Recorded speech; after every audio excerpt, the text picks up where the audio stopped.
আমি নিজেও চোর হয়ে গেছি।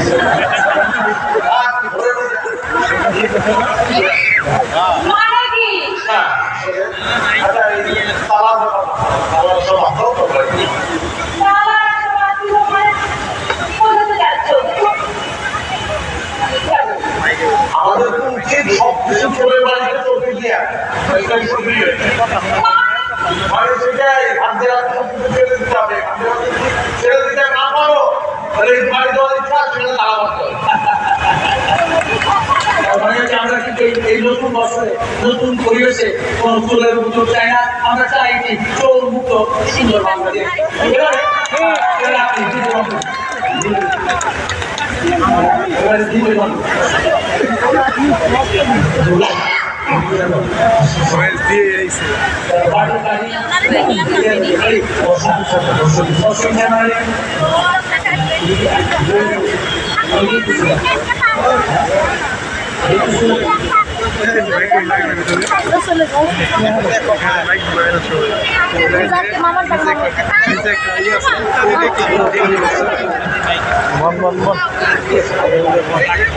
আমি দেখছি